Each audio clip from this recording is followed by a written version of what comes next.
네, 21분부터 풀이를 하도록 하겠습니다. 자, 부영 상사의 업무용 차량 방구를 500만원에 처분했고요. 취득원가 1200, 감가상각 누계액이 얼마? 400만원입니다. 그렇죠? 대금 중 300은 동점 발행수표 줄 거 주세요. 다른 말로 동점은 타인이죠. 예, 타인 발행수표 얘기하는 거예요. 현금이란 뜻이죠. 그래서 현금을 받고, 즉 동점 발행수표는 현금을 받은 얘기예요. 타인 발행수표. 잔액은 1개월 후에 받기로 했습니다. 자, 우리 이 문제 중요하다고 했죠. 이 문제는 뭐 별표도 하나 좀 꺼주시면 좋을 것 같아요. 자, 우리 그 차량 운반구를 팔았던 얘기죠. 그러면 차량 운반구를 팔게 되면은 차량 운반구 나가죠. 그럼 나간다 대변의 차량 운반구인데 하나 적어볼게요. 이 차량 운반구가 취득원가가 얼마죠? 1200. 감가상각 누계액은 400이죠. 무슨 소린가 하면은 1200만원 주고 샀는데 지금까지 써오면서 400만원만큼의 가치가 떨어졌다는 얘기죠. 그러면 이 차량 운반구의 현재 장부의 가치는 얼마입니까? 자, 여러분, 장부의 가치가 뭐예요? 여기 보이죠? 공식. 장부 가치라는 얘기는 취득원가에서 감가상각 누계액을 뺀 거거든요. 그럼 이게 800이라는 얘기잖아요. 그러니까 현재 이 자동차의 본전이 장부상 800이라는 얘기예요. 그럼 이거를 팔더라도 800에 팔아야만 본전치기 하는 거죠. 그런데 장부의 가치보다 많이 받으면은 뭐가 나온다? 이익이 나오고 적게 받으면은 손실이 나오는 거거든요.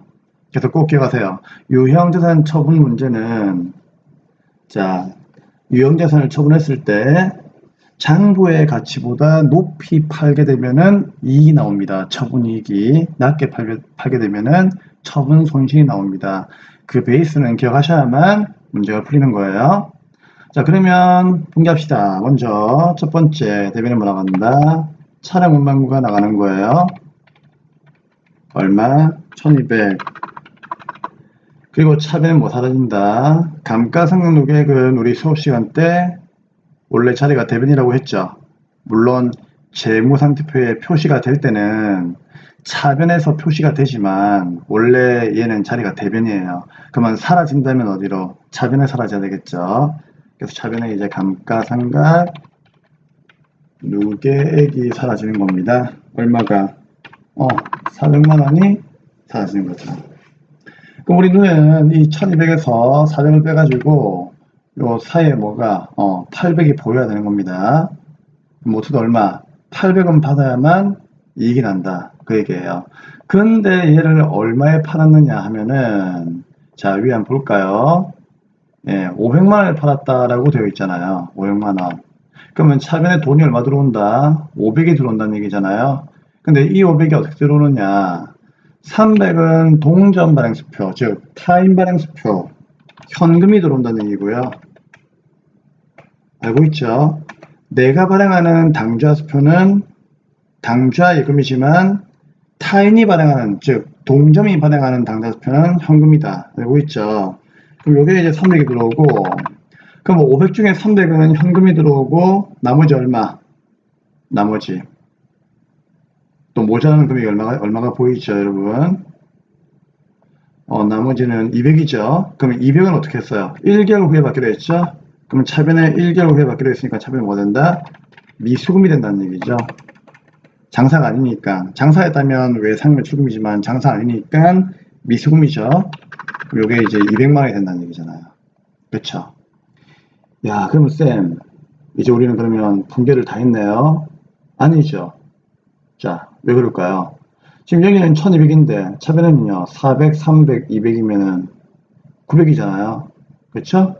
모자라는 게 얼마입니까? 300이 모자라죠. 그러면 이 모자란 300이 뭘까요? 그렇죠. 처분 손실이죠. 왜? 장부의 가치보다 높게 팔면은 이익이고 낮게 팔면 손실인데 장부의 가치가 방금 쌤이 1200에서 400을 뺀 800이라고 했죠. 그러면 800만원짜리를 500에 팔았으니까 300의 손실이잖아. 그러면 차변이 뭐가 되죠? 유형자산 처분 손실이 되는 거죠. 그럼 이게 얼마가 되는 얘기입니까? 800짜리를 500에 팔았으니까 여기 비어있는 금액 300만원만큼이 유형자산 처분 손실이 되는 겁니다. 아시겠죠? 야, 차변에, 그쵸. 분계가 이렇게 4개나 되니까 좀 많이 헷갈릴 것 같은데, 그래도 좀 차분차분하게 여러분들이 문제를 풀어주셔야 됩니다. 그래서 이 문제 좀 어려울 것 같아가지고 제가 순 설명해 드릴게요. 첫째, 차량 운반구 분계를 먼저 하고요. 이거 1번이고요. 그 다음에 감루 분계가 2번. 그 다음에 돈 들어오는 분계를 3번으로 이렇게 놓으시면 되고요. 그 다음에 유형자산 처분 손실은 이제 4번째 분계로 그렇게 마무리하시면 될 것 같습니다. 아시겠죠? 자, 22번입니다. 현금 시자를 확인하던 중 장부상 현금보다 실제 현금이 65,000원 많은 것을 발견하였으나 원인을 파악할 수가 없답니다. 그럼 이게 이제 우리 가정을 해요. 이게 이제 그냥 기중이다. 평소에 우리가 이렇게 되었다고 가정합시다. 그러면은 장부상 현금보다 실제 현금이 65,000원 많죠. 자, 여러분, 실제란 말이 우리 뭐라고 배웠죠? 실제란 말은요, 금고를 얘기하는 겁니다. 금고. 그러면은 금고에 돈이 얼마? 65,000원만큼 많다는 얘기죠. 그러면 65,000원만큼 많으니까 65,000원만큼 나한테 돈이 더 들어왔다는 얘기잖아요. 그러면 추가로 분계 또 해야죠. 차변에 돈이 들어왔다. 현금이 들어오면 차변이죠. 차변에 이제 금고에 돈이 많다는 얘기는 차변에 그만큼 현금이라고 하는 자산이 증가했다. 그 뜻이에요. 그래서 기억합니다. 금고에 돈이 많으면 차변의 현금, 금고에 돈이 적으면 대변의 현금, 금고에 돈이 많으면 자산의 증가, 차변의 현금, 금고에 돈이 적으면 자산의 감소, 대변의 현금.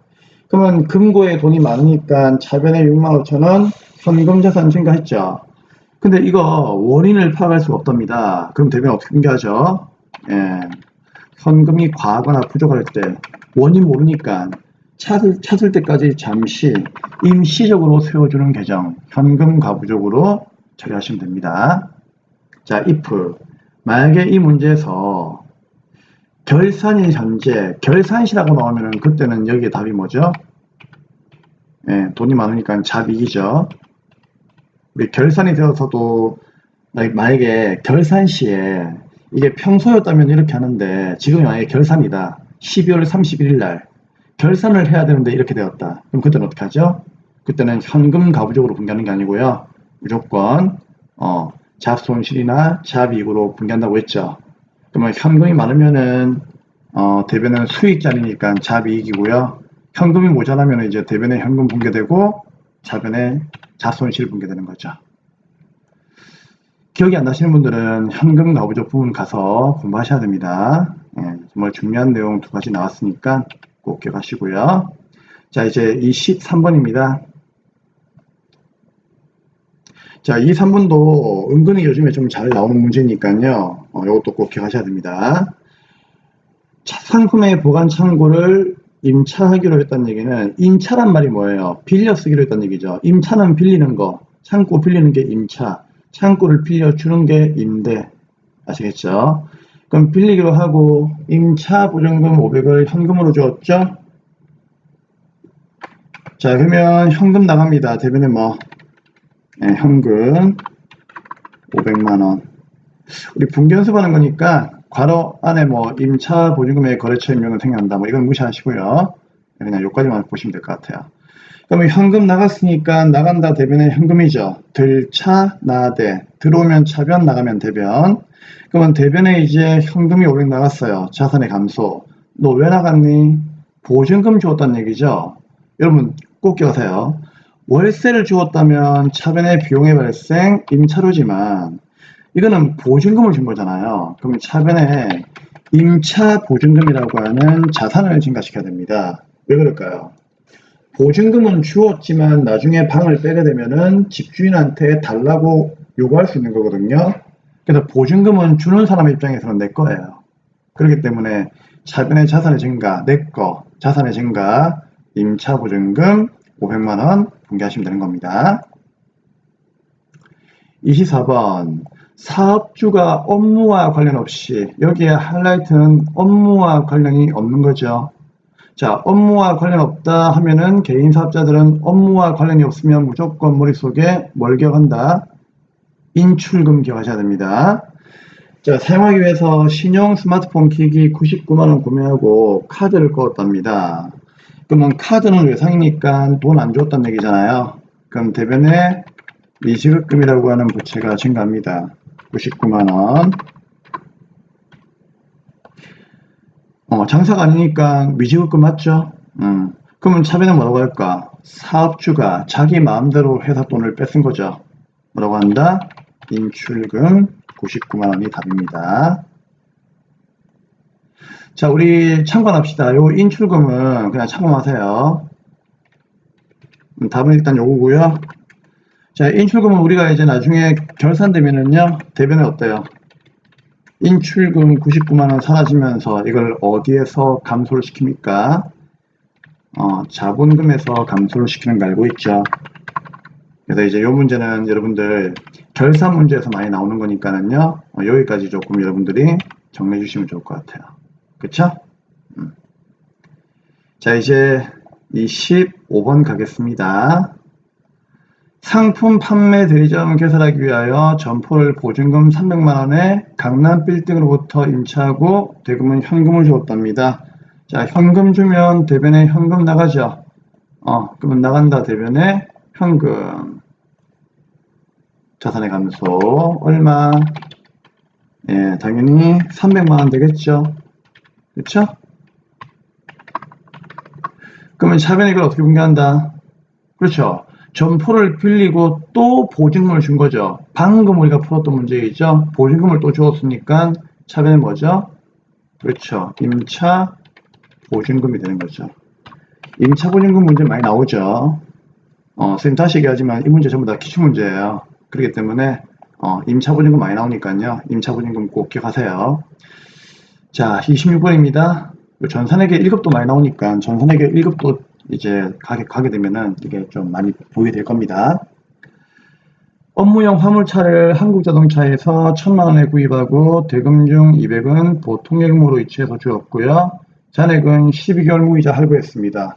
여러분 12개월 무이자 할부가 뭐 그렇게 크게 대단한 단어가 아니에요. 외상이란 뜻이에요. 외상. 돈 안 줬다는 얘기죠. 그리고 또한 화물차에 대한 취득세 20만원도 현금을 납부했죠. 자, 자동차 구입합니다. 자, 들어온다. 차변에 뭐 들어온다? 차량 운반구 들어오죠. 자산의 증가 얼마? 1020만원. 1020만원 그러는데 또 놀라시면 안 되죠. 왜요? 그렇죠. 1000만원짜리 구입했지만 구입 시에 취득세 같은 비용들, 구입 시의 비용들은 원가에 포함하라고 했죠. 그래서 차량 운반구는 1020입니다. 자, 그럼 돈 줍시다. 먼저 대금 중 200은 보통예금을 쏘았으니까 대변에 보통예금 나간다. 자산의 감소 200이고요. 그러면 1000만원 중에서 200은 보통예금을 주었으니까 잔액은 800이겠죠. 그럼 800은 무이자 할부니까 돈 안 준 거잖아. 그럼 대변에 뭐죠? 미지급금 800 부채의 증가가 되는 거죠. 맞죠? 그래서 여기까지 좋았는데 또 차 샀으니까 취득세 냈겠죠. 그러면 취득세도 이제 포함되니까 취득세도 줘야 되는 거지. 근데 이건 뭘로 주었죠? 현금으로 납부했다라고 되어 있잖아요. 그럼 대변에 현금 나가는 순서대로 이렇게 분개하시면 되는 겁니다. 아시겠죠? 사람이 물건을 샀으면 돈을 줘야죠. 그래서 돈 주는 조건 세 가지니까 세 가지를 대변에 다 적으시면 되는 거예요. 아시겠죠? 물론 800은 부채의 증가죠. 외상이니까.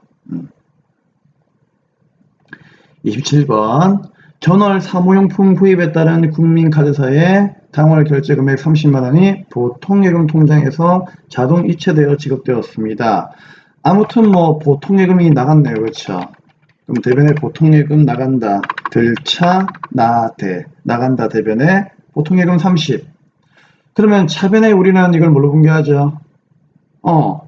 전월 사무용품 구입을 했다는 얘기는 우리가 저번 달에 그 소모품 구입했다는 얘기잖아요. 그러면 소모품을 구입했을 그 당시에는 카드를 긁었으면 장사는 아니니까 미지급금으로 분개했겠죠. 그러면 그 미지급금을 보통예금에서 이제 결제가 되었다는 얘기입니다. 그러면 차변에 미지급금이라고 하는 부채가 감소하는 거죠. 이해되겠죠? 28번입니다. 다음과 같이 10월 급여를 보통예금에서 이체를 하였습니다. 자, 영업부, 경리부, 총무부 해가지고 이 세 사람 거 뭐 이거 뭐 볼 필요 없고요. 요 다 합친 금액 그냥 요 합계만 보시면 돼요. 자, 쌤이 월급주로 본 게 나오면은 항상 차변에다가 비용의 발생 누구 급여부터 분개하라고 했죠? 맞죠? 네, 얼마? 535만 원. 비용의 발생. 자, 그러면 이제 535만 원 이제 회사에서 다 주는 거 봤습니까? 아니지. 어떻게 합니까? 그렇죠. 소득세, 그렇죠. 사대보험 이런 것들 다 떼고 주죠. 근데 문제는 논의의 편의상 소득세만 떼었다 나와 있으니까 소득세 합계 53만 5천 원 떼고 줘야 되겠죠? 그러면 53만 5천 원은 대변에 뭘로 분개합니까? 그렇죠. 사대보험 플러스 소득세 전부 다 뭘로 분개한다? 예수금. 예수금은 부채의 증가예요. 왜? 내가 가지고 있다가 직원들 대신해서 국가에다가 납부해야 되는 거, 갚아야 되는 거니까 부채예요. 그럼 얘를 뗀 나머지만 직원들한테 주면 되는 거죠? 그걸 전부 다 뭘로? 보통예금에서 주었으니까 나간다 대변에 보통예금 나가는 거죠? 근데 이게 얼마가 나가느냐 그 얘기인데 여기에서 예수금을 빼면 되죠. 근데 굳이 계산기 필요 없는 게 차감해서 뺀 금액이 여기 481만 5천 나와 있으니까 얘로 마무리 하시면 되는 겁니다. 이해되죠? 자, 요 분계 정말 중요하죠. 월급 주는 분계는요, 무조건 시험문제 나옵니다. 그리고 이제 29번도 별표 하나 하시면 좋겠죠. 뭐 교재 있으신 분들은 별표 하시고요. 아니면 버스나 지하철에서 간단하게 보시는 분들은 그냥 뭐 이렇게 보시기만 하면 될 것 같아요. 나중에 집에 가시면 확인해 보세요. 자, 29번은 광동물산에 매출한 상품에 대한 외상 매출금 500만원 중에서 매출 할인 3% 차감한 금액이 보통예금으로 송금받았죠? 자, 그러면 외상 매출금 받으면 대변에 뭐 사라진다? 외상 매출금이라고 하는 자산이 감소하죠. 500만원 자산의 감소. 왜? 받을 걸 받아버리면 자산이 감소하는 거예요. 근데 500이 이제 보통예금으로 이제 송금이 돼야 되는 거죠. 그러면 차변에 이제 보통예금이 들어와야 되는 건데 다 들어오는 게 아니고 매출 할인 3% 해줬죠. 그러면은 500만 원에 3%면 얼마죠? 곱하기 0.03 맞죠? 15만 원이잖아요. 그러면 15만 원 빼고 들어왔다는 얘기잖아요. 그러면 500만 원에서 15만 원 빼면 얼마예요? 485만 원이니까 그럼 보통예금은 485만 원이 들어왔는갑다 하고 적으시면 돼요. 그쵸? 그러면 여기에 B는 15만 원은 어떻게 할래요? 그거는 이제 쌤이 외상값을 할인해 주면은요, 이겠죠? 외상 매출금 할인해 주는 건 뭐라고 하죠? 매출 할인. 만약에 내가 갚아야 되는 외상 매입금이 있다면 걔는 뭐예요? 외상 매입금을 할인 받으면은요, 매입 할인 되는 거죠? 그럼 여기에 차변의 답은 뭐다? 매출 할인이 되는 겁니다. 얼마? 15만 원. 요게 답이에요. 자, 우리 시간 조금 걸리겠지만 자, 하나만 더 해봅시다. 자, 우리 죄송한데 이걸 좀 위로 좀 올릴게요. 그럼 여러분, 그럼 내 입장에서는 이게 답이잖아요. 그러면 광동물산 입장에서 한번 우리가 분개해 볼까요? 이런 거 하지 말라고요. 안 돼, 이런 거 해야 돼요. 왜 그런가 하면 이게 전산회계 1급에서도 이게 엄청 잘 나옵니다. 그래서 if 만약에 내가 광동물산이라면 어떻게 했을까? 광동물산. 자, 광동물산이라면 분개를 어떻게 했을까요? 자, 이렇게 했겠죠. 광동물산은 이제 보통예금을 주었겠죠. 그러면 광동물산에서는 대변에 뭐다? 보통예금이 나왔겠죠? 485만원. 하지만 광동물산은 차변에 뭐가 줄어요? 내가 외상 매출금이면 광동물산 입장에서는 외상 매입금이겠죠. 갚아야 되는 거니까. 항상 반대로 생각해야 돼요. 그럼 광동물산은 차변에 외상 매입금 해가지고 얼마? 500만원만큼의 부채를 감소를 시켰겠죠. 맞잖아요. 요거 이해되죠? 두 개. 그러면 광동물산은 외상 매입금이라고 하는 부채를 갚으면서 500을 줘야 되는데 대변에 485만원만 준 거지. 그러면 강동은 이렇게 분개하는 거죠. 왜? 내가 15만원 할인해 줬으니까. 그러면 광동물산은 대변의 빈자리에다가 15만원을 뭘로 분개했을까? 매입 할인으로 분개했겠죠. 이해되죠? 우리 재고사선 시간 때 이거 다 공부한 거니까 한번 시간 나실 때 여러분 교재 같은 거 있으시면은요. 지금 이제 쌤 교재 쓰시는 분들은 이제 매출 할인 이렇게 하시면 되고, 혹시나 뭐 이 영상을 보고 계시는 이제 각각 이제 다른 교재를 들고 공부하시는 분들이 혹시 제 강의를 참고하신다면 그 재고자산 부분에 가셔가지고 한번 요거 교재 한번 볼 수 있도록 하세요. 아시겠죠? 요 매출 할인과 매입 할인 요거 정말 잘 나오고요. 요것도 우리가 이제 그 실무 시간 때는 거래처 코드 요것도 다른 것도 공부하셨죠. 그때 뭐라고 했습니까, 쌤이? 거래하는 요 물건에 대한 코드를 달라고 했죠. 그래서 요거 은근 잘 나오니까요. 이거 꼭 공부할 수 있도록 합니다. 근데 저는 항상 이 강의할 때마다 요거 두 개 엄청 강조해요. 이거 전산회계 2급도 요즘에 좀 잘 나오고요. 전산회계 1급은요, 이제 거의 빈출이 되었다라고 해도 과언이 아닙니다. 그렇기 때문에 꼭 공부하셔야 됩니다. 자, 이제 30번입니다. 대표자의 자택관리비 26만 2천원을 보통예금에서 송금하고 인출금으로 처리한다. 아까 이거 공부했죠? 예, 그러면 대변은 뭐다? 보통예금 일단 나갔어. 자산의 감소 26만 2천원. 왜 나갔니 하니까 대표자 자택의 관리비 냈대요. 사업과 관련 없죠? 그럼 차라리 인출금 26만 2천 그렇게 답이 되겠습니다. 됐죠? 네. 자, 30분까지 끝내고 다음 회차에서 31번부터 풀이하겠습니다.